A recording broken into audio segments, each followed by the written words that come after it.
नमस्कार मित्रांनो, जय सद्गुरू मित्रांनो. कापूस आणि सोयाबीनचं अनुदान शासनाने खूप काही तरसवून शेतकऱ्यांना दिलं.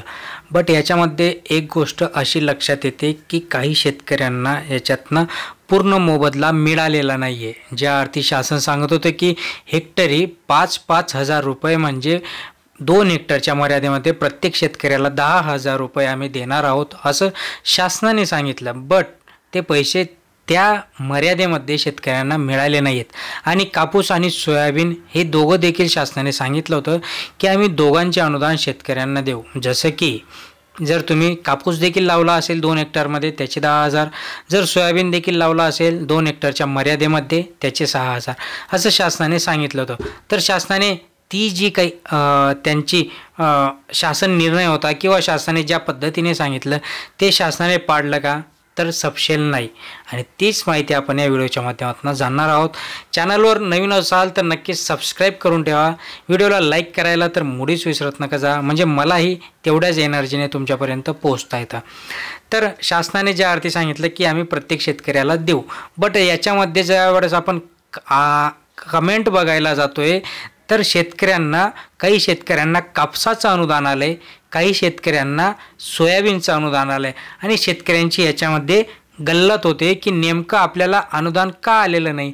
आणि याचा परिणाम म्हणजे शासनाने सांगितलं की दोघं देऊ आम्ही तुम्हाला, कापूस आणि सोयाबीनचे दोघं अनुदान देऊ. बट ज्या अर्थी शेतकऱ्यांचं याच्यामध्ये एक गोष्ट मी माझ्या म्हणजे अनुभवाने बघतोय की कारण की मलाही फक्त कापसाचेच पैसे आले, सोयाबीनचे आले नाही. आणि म्हणून ज्या अर्थी आपण हे बघायला गेलं की असं का झालं, तर ज्या अर्थी हे आपलं हेक्टरी 5,000 रुपये मिळायला पाहिजे होते ते तर मिळालेच नाही. शासनाने काय केलं आहे, प्रत्येक शेतकऱ्याला एकतर कापसाचे दिलेत किंवा सोयाबीनचे दिलेत.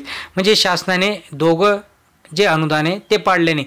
याच्यात एक गोष्ट बारकाईने ज्यावेळेस आपण बघू की जे क्षेत्र तुमचं कमी होतं ते पैसे तुम्हाला देण्यात आले शासनाकडून. म्हणजे जर तुम्ही 2 हेक्टर असेल आणि कापूस 2 हेक्टर असेल, सोयाबीन 1 हेक्टर असेल तर तुम्हाला सोयाबीनचे पैसे आले. जर तुमचे कापूस 1 हेक्टर असेल, सोयाबीन 2 हेक्टर असेल तर तिथे तुमचे कापसाचे पैसे आले.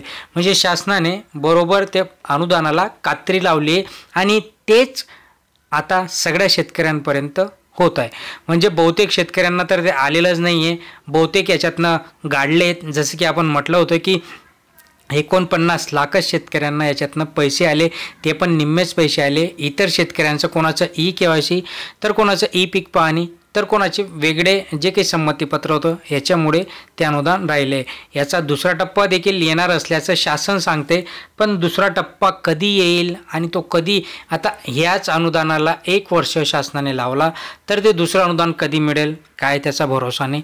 बट जे काही आहे तर आत्ताच्या घडीला हेच लक्षात येते की जे क्षेत्र तुमचं कमी होतं त्याचेच पैसे शासनाने टाकलेत. मित्रांनो, अजून याच्यावर काही नवीन अपडेट जर आला तर नक्कीच तुमच्यापर्यंत तो पोहोचवणार आहे. त्यामुळे चॅनलवर नवीन असाल तर सबस्क्राईब करून ठेवा, लाईक करा, शेअर करा. धन्यवाद.